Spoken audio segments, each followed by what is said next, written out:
Gaza में Israel का बम गिरता है।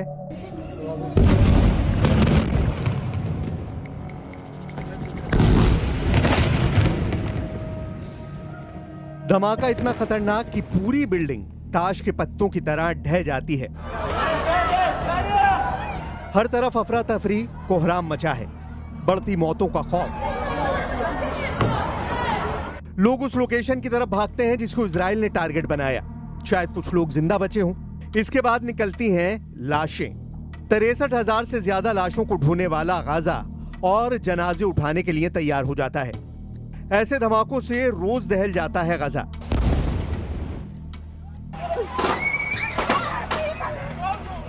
लेकिन इस युद्ध की दूसरी और सबसे नई तस्वीर देखिए। पश्चिमी यरूशलेम में होता है एक बड़ा हमला। इजरायली पुलिस ने इसे आतंकी हमला बताया है। वेस्ट बैंक के करीब एक चौराहे के पास बस स्टॉप पर अचानक गोलियां चलने लगती हैं। अफरा तफरी देखिए। हर कोई जान बचाने के लिए भागता है।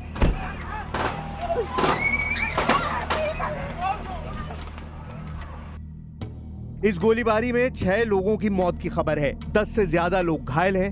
जवाबी कार्रवाई में दोनों आतंकी मारे गए हैं। ये कौन थे, कहां से थे, इसकी जांच जारी है।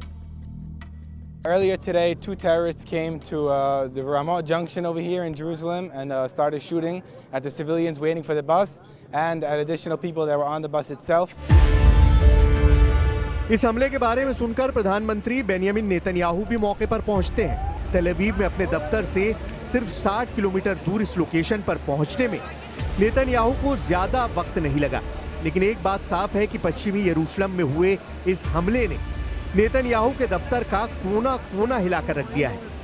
नेतन्याहू जब गाजा पर 100% कब्जे का इरादा लेकर आगे बढ़ चुके हैं, तब पश्चिमी यरूशलेम में हुआ हमला सवाल पूछ रहा है कि ये जंग आखिर कब तक जारी रहेगी।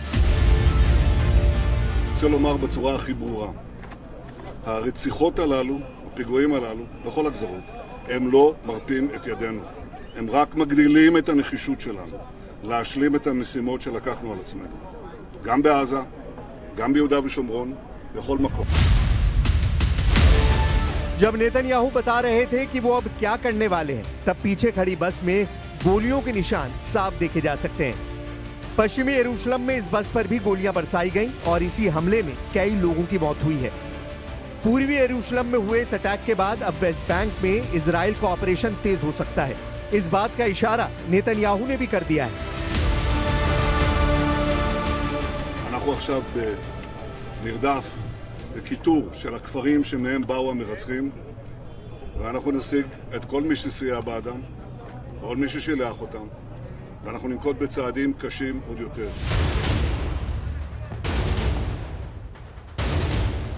एक तरफ गाजा दहल रहा है और दूसरी तरफ पश्चिमी यरूशलेम में हुए हमले ने इजराइल को झकझोरना शुरू कर दिया है।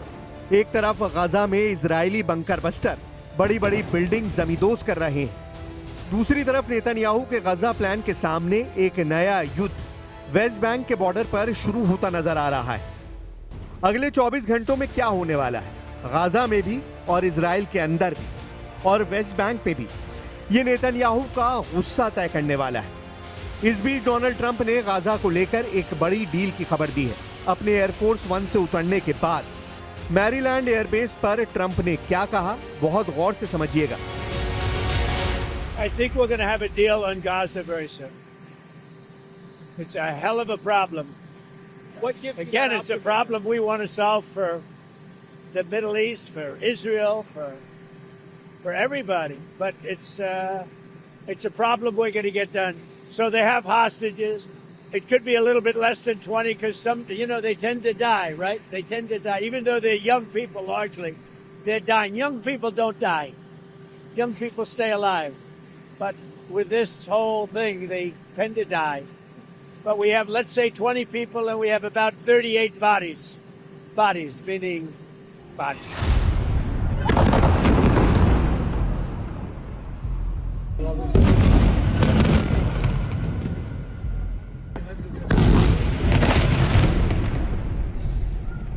ट्रंप इजराइल और हमास के बीच डील कराने में जुटे हैं, लेकिन यमन ने इस बीच ऐसा हमला किया है जिसने नेतन्याहू के खौफ का लेवल टॉप पर पहुंचा दिया है। यमन के हूती विद्रोहियों ने इजराइल के दूसरे सबसे बड़े हवाई अड्डे रेमन एयरपोर्ट को ड्रोन से टारगेट किया। यह हवाई अड्डा दक्षिण इजराइल में है। यमन से करीब 1800 किलोमीटर दूर इस एयरपोर्ट को हूती विद्रोहियों ने ड्रोन से निशाना बनाया। यह ऐसी दूरी है जहां कामयाबी से हमला करके यमन ने दिखा दिया है कि उसे रोकना आसान नहीं होगा। यमन से हुए इस ड्रोन अटैक के बाद इजराइल का रेमन हवाई अड्डा कई घंटों तक बंद रखा गया। 1800 किलोमीटर दूर से ड्रोन लॉन्च होने के बाद इजराइल के लिए इसे रोकने में नाकाम होना बहुत बड़ा झटका है। इजराइल का एयर डिफेंस पूरी तरह नाकाम साबित हुआ है। न इजराइल का आयरन डोम काम आया, ना ही कोई दूसरा एयर डिफेंस सिस्टम। यमन तक फैले लाल सागर में भी मौजूद इजराइल और अमेरिकी नौसेना के जहाज यमन के ड्रोन को ट्रैक करने में नाकाम साबित हुए। बताया जा रहा है कि ड्रोन को लेकर इजराइल में कोई सायरन ही नहीं बजा।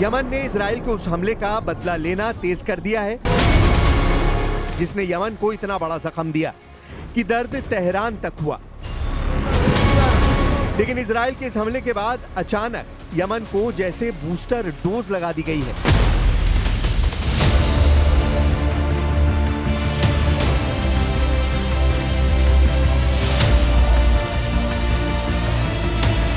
राजधानी सना में यमन ने दिखाया कि वो पूरी ताकत से इजराइल के खिलाफ खड़ा है और अब इजराइल पर 2 गुना ताकत से हमला किया जाएगा। इजराइल के हमले में अपने प्रधानमंत्री और कई मंत्रियों को गंवाने वाला यमन इस शक्ति प्रदर्शन के साथ इजराइल को ललकार रहा है। यमन में ईद मिलादुन नबी के मौके पर पूरा शहर इकट्ठा हुआ था और तब ड्रोन से ली गई तस्वीरें बता रही हैं कि यमन का इरादा कितना मजबूत है। 35 लाख की आबादी वाले शहर सना में इतने लोगों को एक जगह इकट्ठा देखकर यमन के दुश्मन खौफ खाएंगे। ये वीडियो बनाकर इस बात की गारंटी देने की कोशिश हुई और फिर कुछ दिनों के अंदर इजराइल पर ड्रोन से बड़ा हमला किया गया। यमन की हूती सरकार का मैसेज साफ है, तुम कमांडर 10 मारोगे, हमारे 10,000 कमांडर तैयार हो जाएंगे। 28 अगस्त को इजराइल के हमले में यमन के प्रधानमंत्री और उनके 9 मंत्रियों की मौत हुई थी।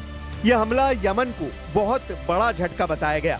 जाहिर है पॉलिटिकल लीडरशिप को खत्म किए जाने के बाद जब यमन के लोग इतनी तादाद में बाहर निकले तो इजराइल को यह बताने की कोशिश की गई कि यमन ना तो डरा है और ना डरेगा। אנחנו נלחמים בטרור, במשטר הטרור של החות'ים, באיראן שמגבה את כולם, בעזה, בלבנון, בחיזבאללה, בכל הגזרות. אנחנו לא מרפים וגם לא נרפה. אנחנו נעצים את הפעולות שלנו ואנחנו נשיג את כל המטרות שלנו. 10 दिन पहले इन धमाकों ने यमन की टॉप पॉलिटिकल लीडरशिप को खत्म किया था। धमाके ऐसे हुए जिसमें किसी का भी बचना मुश्किल है।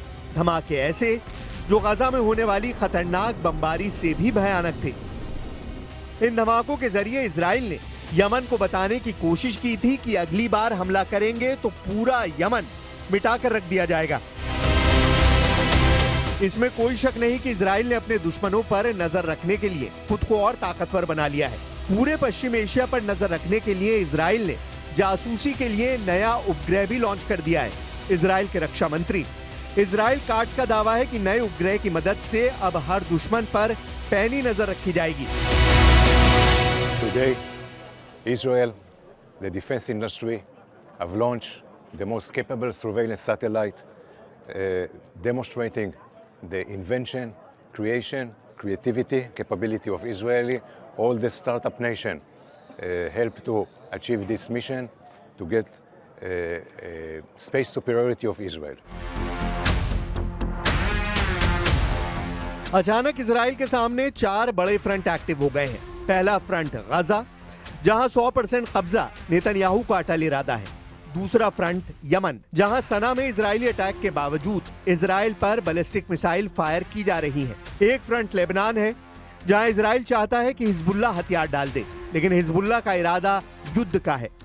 वो जानता है कि दक्षिण लेबनान में इजराइल का ग्राउंड ऑपरेशन फेल साबित हुआ है और नईम कासिम ने लेबनान की सरकार को अल्टीमेटम जारी कर दिया है।